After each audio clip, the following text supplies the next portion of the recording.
Next is point of view. The point of view is who tells us the story and how it is told. The narrator, the teller of the story, filters our experience of the story through his or her own perspective. It's important not to think of the narrator as the author, as we'll talk about in a bit. There are two basic kinds of narrator, first person and third person. A second person narrator is not very popular. It's a little awkward to thrust the reader into the story, such as, "You're minding your own business on a park bench when a drunk steps out of the bushes and demands your lunch bag." There are some limits. You may have come across this type of narration in those choose-your-own-adventure books if you read those in elementary school. We'll just stick to third and first person. We'll start with third person. Third person is told in he, she, it style. The third person narrator is a non-participant and stands outside the action of the story. We may come across three different types of third person narrators. First, there's the omniscient narrator. This narrator is all-knowing and can even move through time. He or she can tell the thoughts and feelings of every character. Occasionally, this narrator will intrude with an editorial or a value judgment about a character. That's called editorial omniscience. In contrast, narration that allows characters' actions and thoughts to speak for themselves is known as neutral omniscience. Most modern writers use neutral omniscience so that readers can reach their own conclusions.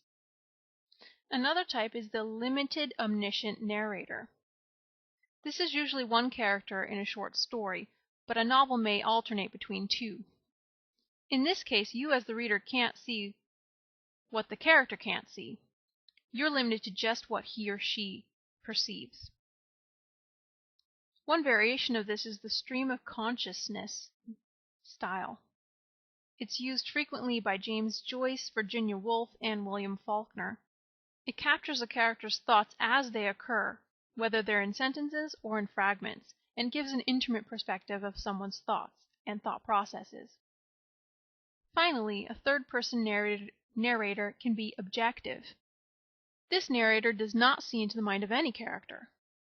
It's a detached and impersonal perspective in which the narrator reports action and dialogue without telling us directly what the character feels and thinks. We observe the characters in much the same way we would perceive events in a film or play. We supply the meanings. No analysis or interpretation is provided by the narrator. This point of view places a heavy premium on dialogue, actions, and details to reveal character. Another common point of view is first person. The first person narrator is a participant in the action of the story. The character could be major or minor, but we get to see into the consciousness of that one character. This point of view is reflected in words like I and we. Remember that the author and the narrator are not usually the same person.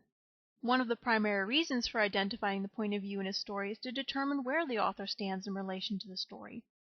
The author is behind the narrative voice of the story, manipulating events and providing or withholding information. Don't assume that the narrative voice of a story is the author. The narrator, whether a first-person participant or a third-person non-participant, is a creation of the writer. A narrator's perceptions may be accepted, rejected, or modified by an author, depending on how the narrative voice is articulated. As such, you might come across an unreliable narrator.